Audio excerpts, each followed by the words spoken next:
सुनलिए क्रिकेटर सबके इंग्लैंड से सेहो बजेने रहे।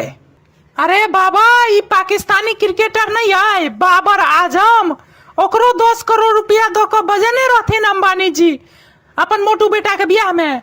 मुदा बाबर आजम ई कह के मना क देलकै कि एते पाई तो होइते नहीं छै।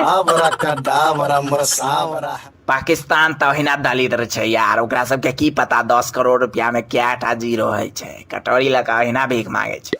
हम तो सुनलिए भीतरिया बात छै, हम तो सुनलिए जे मिथिला से सेहो बहुत लोग सबके बजेने रहथिन अंबानी जी अपन मोटू बेटा अंबानी के बियाह में।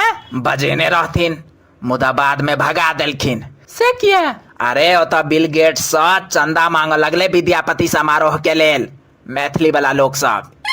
तोहन तो ठीक केलक सार सबके भगा हर जगह बभन पेची ठीक नहीं होय छै, ठीक केलक भगा देलक सार सबके। लेकिन ई सब मानलकै कहाँ, जाइत जाइत शकीरा के हाथ से 2000 के रसीद काटे लेलकै ने, कटवाइए लेलकै। ए तहन तो भीतरिया बात अहाँ के पते नहीं अछि कि अनिल अंबानी के घर वाली के अकेले में ई सब मिथिला रत्न सम्मान सेहो देबऽ चाहे छलखिन है। अकेले में राव बॉय तो वह जे छै से अनिल अंबानी के पता चल गेलैन, तहने से जेल में सब बंद छै, तिहाड़ जेल में जे छै से जते सब ई मैथिल लोग सब छले सब।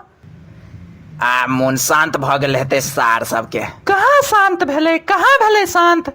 जेल में देखलिए कल मिथिला पद्म विभूषण सम्मान बांटैत रहे जेलर सबके यार। ओय माँ जेलों में नहीं माने जाए गेले राव। जे सब मैथिली भाषा के लेल सच में मेहनत कर रहल छै तकरा सबके अवार्डे नहीं भेट रहल छै, आ छपरी के सबके जे छै से मिथिला सम्मान दऽ रहल छै। कहू ओ 100 रुपया में अवार्ड के दुकान में भेट जाए छै आ नाम छपाई 10 रुपया लागे छै, ओई अवार्ड सबके कोनो वैल्यू नहीं छै। हाँ तो वह दुआरे हम मधुबनी से खरीद के अवार्ड सब घर में सजा लेने छिए।